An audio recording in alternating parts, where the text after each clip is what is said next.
Welcome. This is Workplace Culture, podcast by myself, Dawn Wood, and Priscilla Yeager. And we are discussing issues in the workplace and how to make it better. We've realized that not every workplace is safe and inviting and respectful of everyone. And it even in the physical sense of when working with chemicals and machinery, not every workplace has very specific rules and guidelines in place, even following the government's OSHA guidelines. And so, just kind of want to talk about that today. We've had some feedback from the podcast that they have been in the past really wonderful. We've had great guests, and we're going to continue to have guests in the future. But folks are wanting it to be a little shorter. I know that we are in meetings all day long, a lot of us, sometimes 1, 2 hour meetings. And so being able to watch this at home when you have some time to relax, I think just having smaller bits of information is going to be easier for everyone. And so with that, I would like to introduce myself. My name is Dawn Wood. I am currently in software implementation, but I have worked in the real estate industry, in property management, in HOA association management, and I've also been in the arts. I've been a floral designer. I've been a singer in bands and been on tour. And so I've seen all sorts of things that were shocking to me as far as how people treat each other and how in the workplace, regardless of what workplace that is, how some things are disrespectful, unkind, and certainly unsafe. And so for today's topic, I think it's perfect to talk about workplace safety and what that means, whether, again, that means in the physical sense or in just how we treat each other. And behind the scenes here, we have Priscilla, my good friend Priscilla, who's been with us for all of our podcasts. And so we'll be chatting a little bit at the end about what workplace culture and safety means to Priscilla as well. And so for today, we're going to talk about, again, safety in the workplace. What does that actually mean? And who is responsible for safety in the workplace? So when we think of work safety, I think mostly what comes into our mind is like the hard hat at a construction site. So we start thinking of the physicality of safety in the workplace. But today we have, since COVID, we've got several workers, all across the world that are working in a remote sense. And do we still have to consider those things? And the answer is yes. So we have to treat each other with respect. We have to be very cognizant of things like discrimination that are still unfortunately alive and well in the world today, as well as sexual harassment and bullying. But then if you are on site and actually working, with machinery and with chemicals, absolutely it is necessary to make sure that you are evaluating your workplace, that you're looking at the risks, that you have implemented a training program, even if it's a third source out to a vendor that does that for you, which there's plenty of those training vendors that do that for you. And then always kind of looking at things with precaution. What could be a risk? Is there like slip and fall risks? Are there chemical risks, machinery risks, or risks within your employee base or dealing with customers that have the things that we've been talking about for this past year is, sexual harassment, bullying, and discrimination, and how many forms discrimination comes in. And so thinking about those types of things and doing a very careful analysis and audit of your own systems. And I think it's important for employees to also be involved. If you're working in a workplace that is really missing some of these main components, I think it's important to speak up. And I think it's important to start planning to leave if that workplace is not open to hearing your concerns, because in this day and age, things have shifted dramatically since COVID, where we're doing a lot of our own responsibility. I mean, remember when we used to have more conversations with our medical professionals, and now we have to log in ourselves to their portal, and there isn't that handholding that there used to be. And even with our utilities, like try and get some help with your cable box or with your internet box. They walk you through it on the phone. You have to do it yourself. So we're edging into this society where there's going to be more AI, more tutorials, that we're going to have to do a lot of things ourselves. And so I think it's important that we take our own safety, whether that be physical, mental, or just, our employee and colleague relationships that we have to take responsibility for that. The other thing to think about if you're an employer is insurance. Do you have enough insurance to take care of the possible risks that you have in workplace safety? Again, whether that be with machinery, chemicals, or with your employees. And then are you following regulations that are set by the government? Because that could be somewhere, I mean, there are the regulations out there, whether that be federal, state, or local, they are out there. So at the bare minimum, you should be following those. And then what kind of procedures are you going to put into place after that?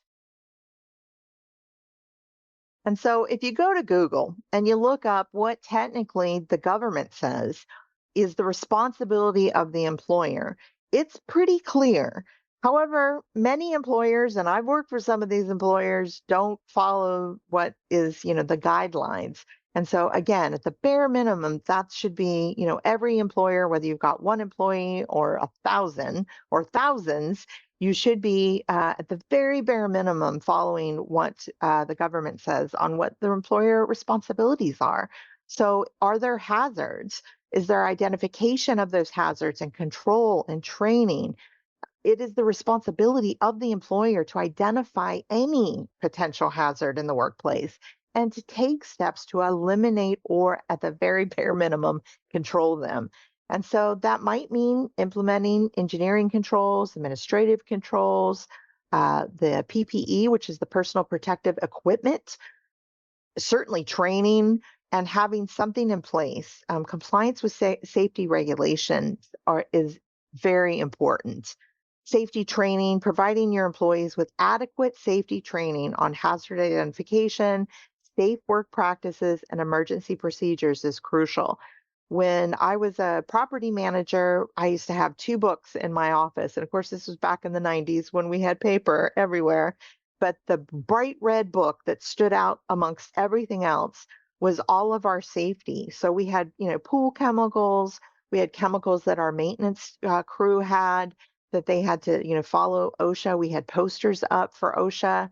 And then we also had an incident report book.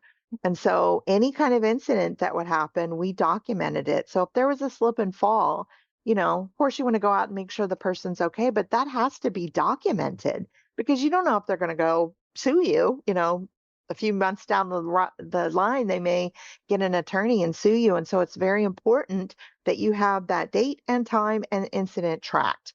And I would even have our attendants that, would open and close the cabana to every night to just say everything they did. And it could just be, in their log that they would write that they, cleaned the pool, they vacuumed, this person came in, that person came in. And so if ever we had an incident where, there was risk management where we had to grab our safety book, grab our incident report book, and grab the log of the employees, all of that was there so that an attorney could actually see what happened and we had documented. So we had protected ourselves to some extent.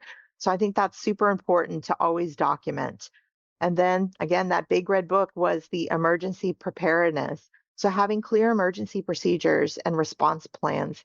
When you live in a place, that has tornadoes or wildfires or earthquakes or fires or criminal activity, you definitely want to make sure that you have some sort of a plan so that your employees aren't just running around or abandoning the workplace, that there's some sort of a plan what to do, especially if you're dealing in the medical industry, you've got all your patients there.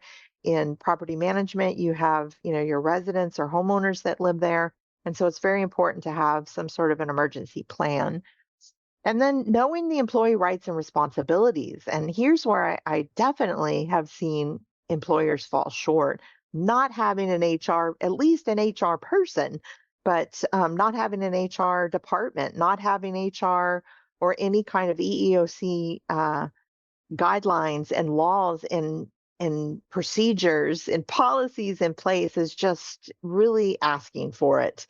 So the right to a safe workplace, we all have the right to a safe workplace. Employees have that right. to a workplace free from recognized hazards. And then, right to information and training. Employees have the right to receive information and training about workplace hazards and how to protect themselves. And they have the right to report hazards, again, whether that be a chemical hazard, a physical hazard, or a hazard such as being bullied by a coworker. So they should be able to feel safe about reporting that to their employer. And then responsibility to follow safety procedures. Employees also have a responsibility to follow established safety procedures.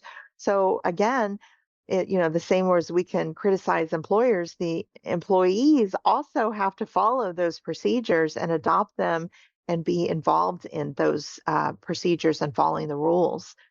The culture of safety is so important because if you get everybody buying in and respectful of each other, things are going to work a lot more smoother than if you have, somebody saying that's not my responsibility. So management has to have commitment. A strong safety culture starts with management actively promoting and prioritizing safety. And then employees have to buy in. There has to be the involvement of employees, encouraging employees to participate in the safety programs, identify hazards, and suggest improvement, taking ownership and shared responsibility for safety. And then having the ability to have open communication, you've got to create an environment where employees feel comfortable discussing safety concerns and feel safe reporting those. And then the benefits of a safe workplace is that you're going to have reduced workplace injuries, incidents, illnesses, penalties, legal liabilities, and employee loss.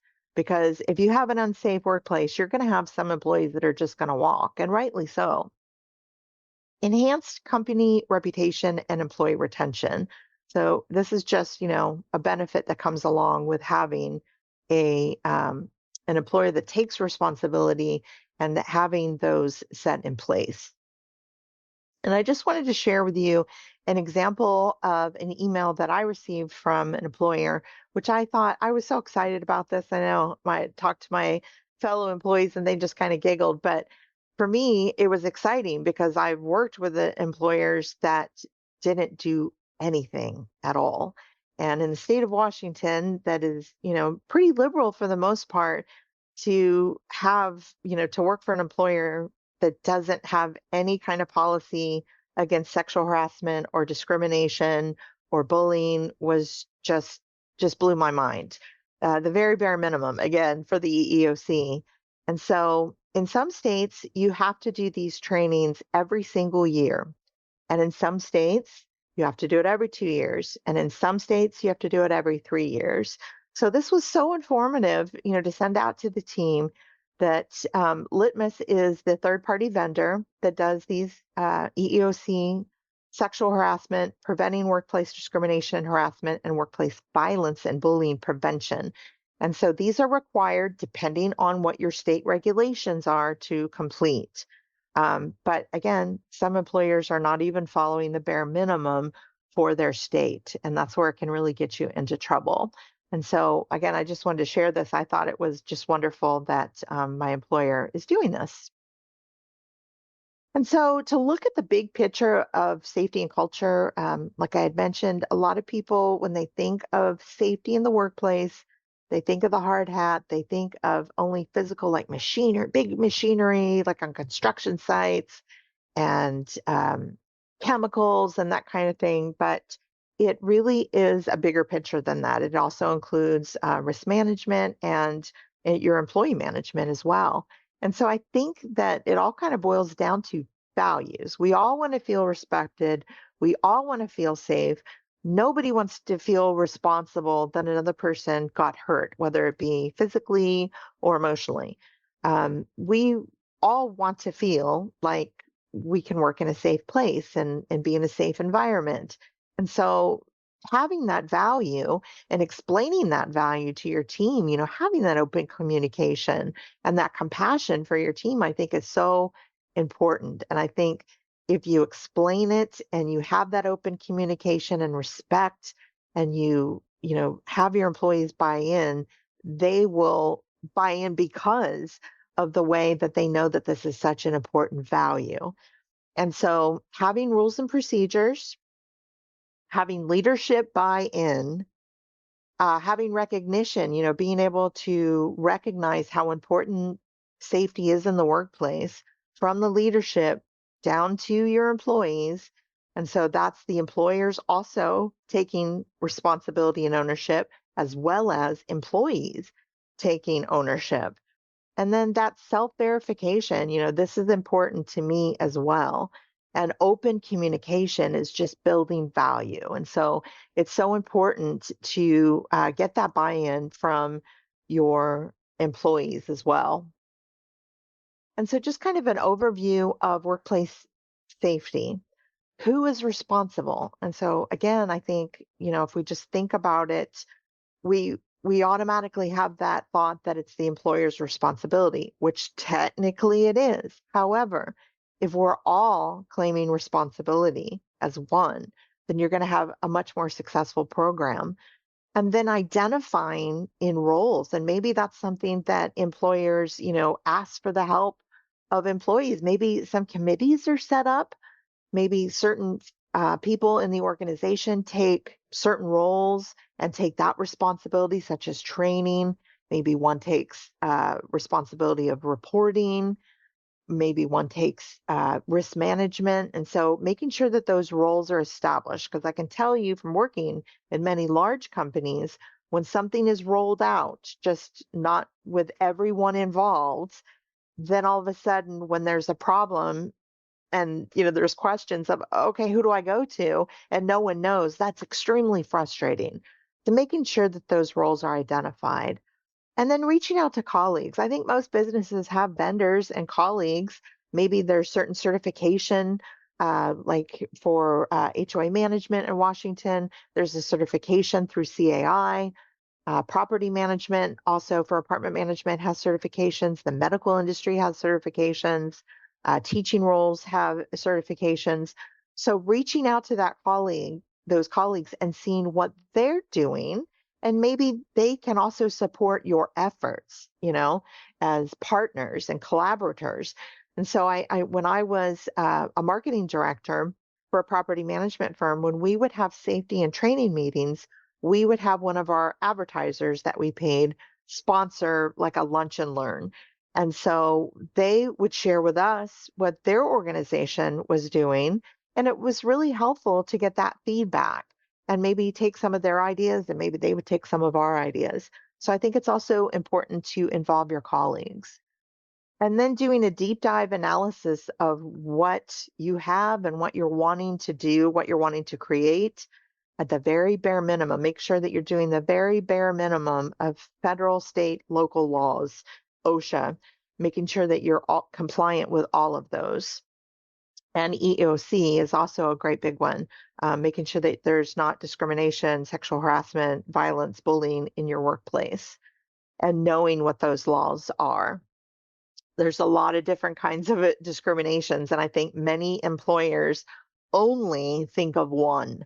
And so it's important to know that there's many types of discrimination, and just get educated. The EEOC has a lot of information on their website, a lot of materials, so it's important to be educated. And then coming up with your policy. What does that policy look like? And then getting the buy-in and adoption from your employees.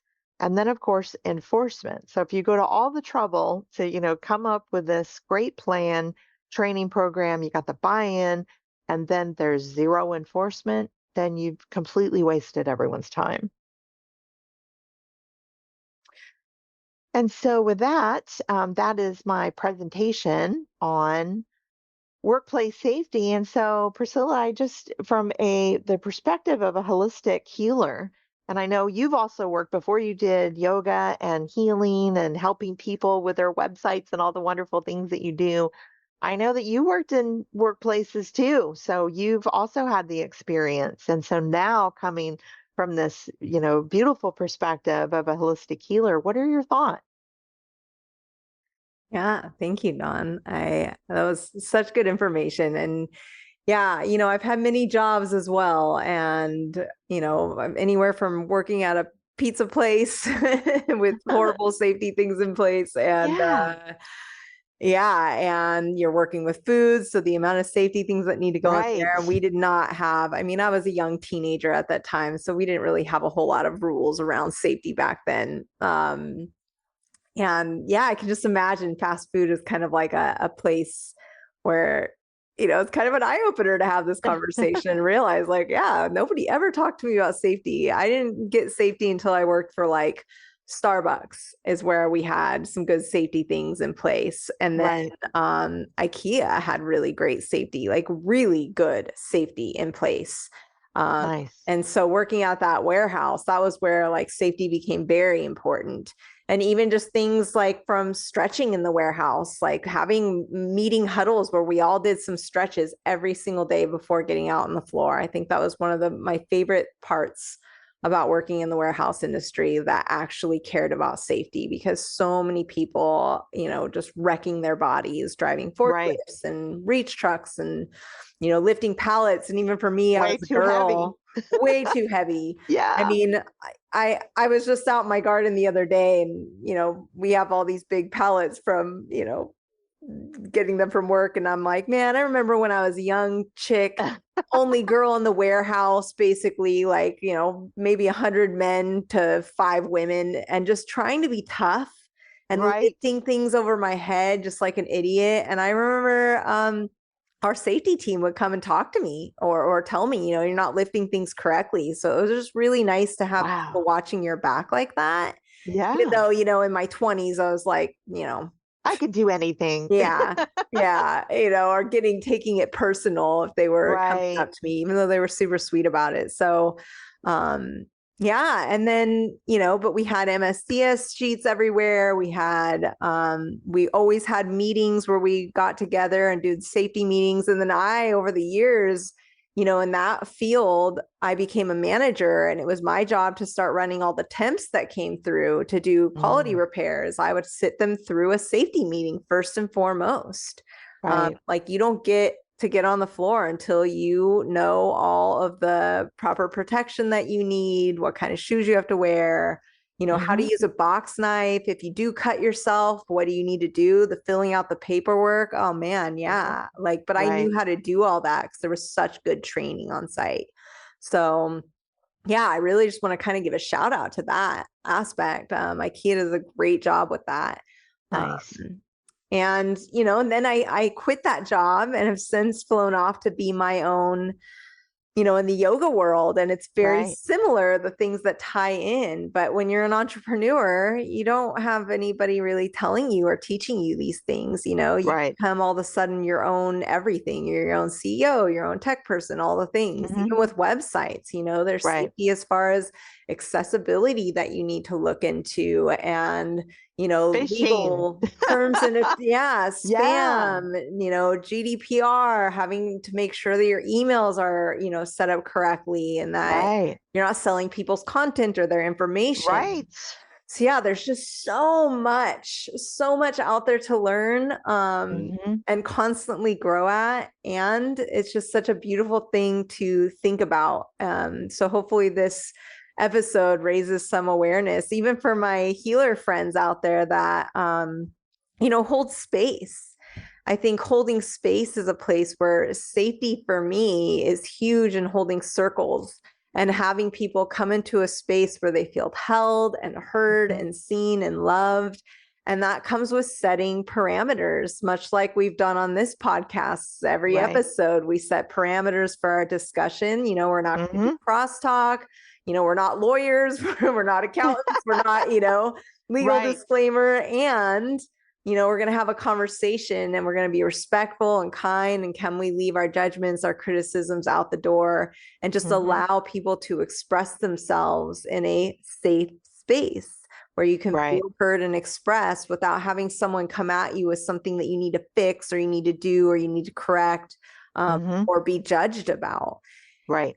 That is something where I've sat in many circles, and without those parameters getting placed, it is so surprising at how much, people can feel shut down if they feel like they're not safe to express what they're being, they came here to be vulnerable.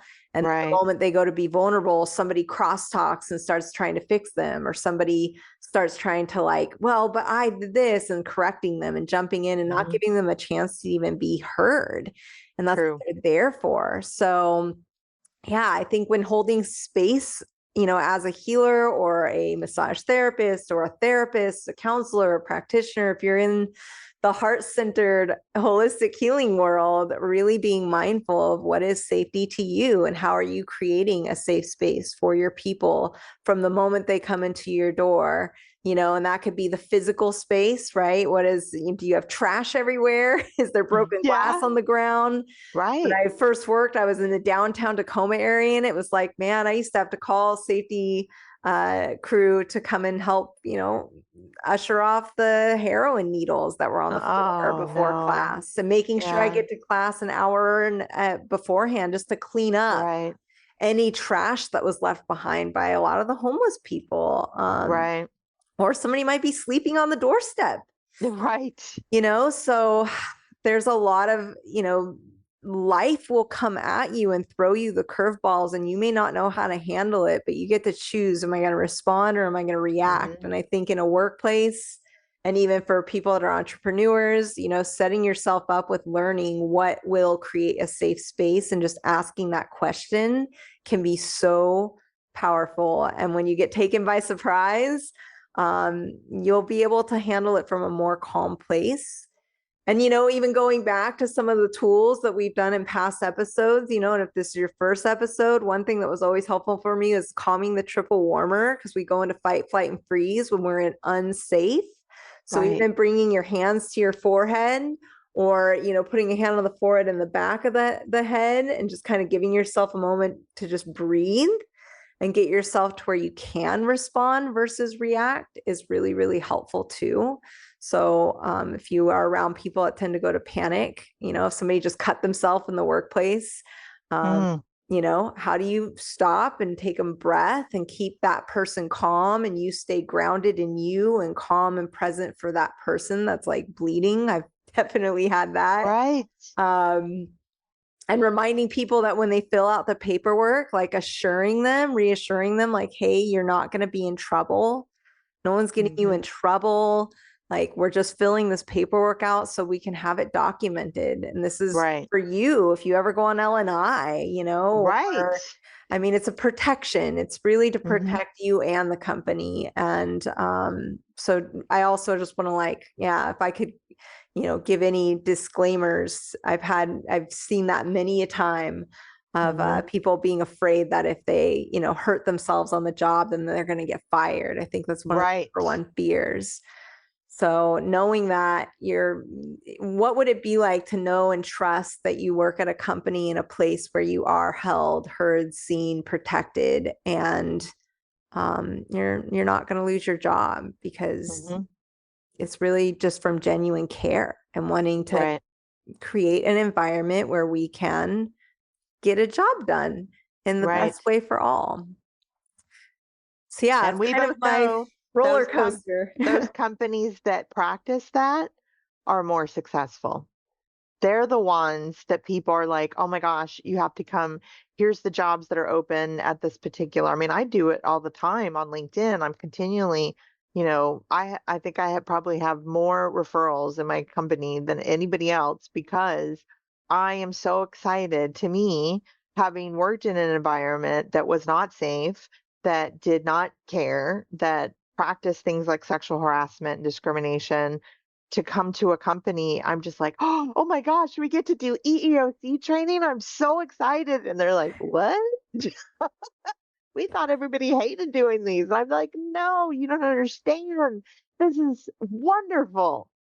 So if you've been in the position where you've been mistreated or you've seen things that scared you to death, and then you work for an employer that actually cares, and if you get hurt, they're not upset with you. They're like sending you flowers. When I broke my knee, and that was in earlier this year, broke my knee, and it wasn't at work, it was outside of work, but I was terrified that I had to go get on FMLA, which in the state of Washington, depending on your state, if you get hurt, if it's not at work, then you can do, I always highly recommend at least short term disability. If you have a job that offers that as one of their benefits, get it. It is so cheap and it is so worth it. But in some states, like the state of Washington, you have to take FMLA, and you take FMLA first, and that's 12 weeks. And then after that, you can do your short term. So that can give you 24 weeks of, holding your job. And for an Yeah. employer to like send you flowers and how are you doing? And we can't wait till you come back. That is such a different feeling than an employer that's like, when are you getting back? Or you're not going to have a job. We're finding someone else. And that just causes more stress. So whether you were injured at work and you're on L&I, or you injured yourself outside of work on FMLA, that's going to cause you to be so stressed out. How are you going to heal? Yeah, and this belief system, I think, is something that really we ought to look at, because sometimes I've noticed, even for myself, just speaking personal experience. I remember when I broke my wrist at a company party, Oh, and it was my biggest fear. I went into all the right. stories, and the first thing was survival, root chakra, survival, our foundation. Immediately in my head, I thought, I'm going to get fired. I can't drive a forklift anymore. I can't do anything. Everything I do is with my right hand, and I'm not going to be able to go back to work. And then I did go back to work. Like, they let me Mm, come back, yeah. and I just had all these restrictions I couldn't do. I tried writing with my left hand. I had so much mental trauma happen in those days, because people Right. making fun of me because my handwriting looked really crappy, being called retarded, like mean Oh, stuff. Right. And right. my mental wellness took a Right. huge plummet, because I was trying so hard to hold on to my pay, being in my 20s Right. and afraid that I wouldn't be able to pay my rent, wouldn't be able to pay my car insurance. All of a sudden in Right. my head, next thing I know, I'm homeless and on the street and not eating anything, Right. on Right. drugs. Like, that was where my mind went to. All the fears just Oh. flooded me. And then finally, there was a day I snapped at somebody at work, and I'm pretty mouthy. So uh, I really snapped at someone because they were asking me to lift something. And I looked at them, I was like, do you see that I'm in a cast? Right. Are you kidding me? And Ah. I went off and said a lot of curse words and mean things. And my HR person pulled me in, and she was like, you need to take leave. And Right. he's like, just take the leave. And then she even told me, like, why don't you just take the rest of the day off and go get a pedicure? And I was really mean back, like, oh, yeah, because I'll be able to afford that. I was in such Right. lack, so scared about money, Mhm. that I wouldn't Right. allow myself to notice the good, this privilege that was right in front of me, that this amazing company was offering me. And even though I had Right. to take a little bit of a pay cut, I ended up doing so and was able Right. to nurture myself and really Right. heal the way I needed to heal. And then I had a job guaranteed. It was all the stories in my head that I'd be fired or Hmm. didn't have a Hmm. job. Right. But just checking in with that fear, and what's the story? What's the story going on right now in my head, and what's really true? Right. And that can be a hard thing to navigate, but trust me, like, if you don't give yourself permission to take the privilege that you have, if you have the privilege of being offered FMLA or short-term disability, yeah, go ahead and take it. What would it be like to Hmm. nurture yourself for a couple of weeks Right. and heal, and let your body heal and recover, let your mental well-being recover, and soon you'll be able to have ability to return with a filled cup and return with more optimal health, and able to be more innovative in your company, and able to feel, you'll feel that, like you just experienced, right? You felt loved and Right. appreciated, and wow, what would it be like for a company to send me flowers? Right. It's possible. So it's getting back into that field of possibility too, and just checking in with how much of it is my story and how much of it is true. Uh, Right. yeah, because a lot of Right. companies I feel are starting to do a really good job. And don't get me wrong, and a lot of companies that don't, we can all improve. Right. And it's also us as a people, and especially right now, this zeitgeist in time, like, we are so full of fear, especially around money. Like, there's so Right. much fear in the collective that it's something to really check in with and ask, is it really true? And look into your options, look into, like, Dawn, you're an amazing example of somebody who was in an environment and learned that this isn't what I want. So Mm-hmm. you got out and you did a ton of research and you went and got yourself on LinkedIn and you found, mentors, and Right. you found this passion that led to this podcast even birthing, Right. right? Right. Because you wanted to share this information. And most people are not going to go and do that kind of research. So I love that you are doing this podcast, sharing what you learn. And I think it's really just powerful. So, yeah. Thank you. And I thank you for being on this podcast with me. The takeaway phrase that you said that I want to leave us with is, am I going to respond or am I going to react? And I think that that kind of wraps this up perfectly. Whether you're an employer that has 1, 2 employees, you're an employer that has thousands of employees, or you are the employee. Am I going to respond or am I going to react? I love that. Yeah. Nice. Right. That brings us to a close. Thank you so much, Priscilla. Appreciate your Yeah. help.